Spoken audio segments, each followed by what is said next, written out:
John 1:43. Te epalrion, atheleson exelthein eistain Galileon, kai heuriske Philippan, kai lege auto ha Jesus, akaluthe moi.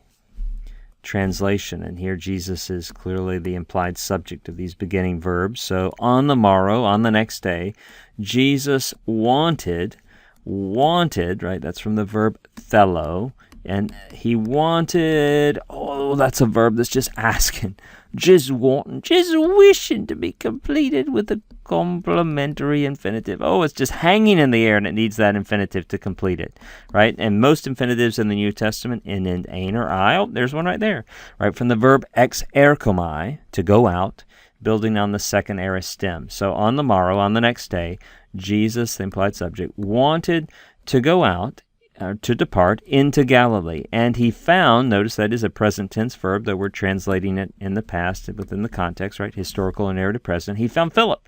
There's your direct object in the accusative case. And Jesus said to him, right, again, another narrative or historical present, Jesus said to him, follow me. Notice that this is from the verb akalutheo, which we've run into several times, right? Akalutheo, which when we write that out, it reminds us of a couple of things. It reminds us that this is a contract verb where the last letter of the stem is an alpha, epsilon, or omicron, so it will often combine with things. What we have going on here, the regular imperative, present imperative, second singular ending, is epsilon. And so this form here, right, those have combined. This is just a present active imperative, second person singular. Follow, a command, follow. And remember the verb akalutheo takes a dative object or dative complement. That's why we have the dative moi. Remember your first person personal pronoun forms, right? The singular forms, I, of me, to or for me, me, right? We're using that dative form right there because the verb akalutheo takes a dative object or complement. One final thing, let's talk about this verb atheleson, right? So yes, the lexical form is thelo, and someone's wondering, why doesn't it augment with an epsilon? Why this eta? Well, if we went back in a time machine and we asked the Apostle John, why did you write this with an eta? Why not with an epsilon? He might look at us and say, hey, I grew up in Galilee doing dad's fishing business, selling fish to Gentiles. That's the way you write it. That's the way it's spelled.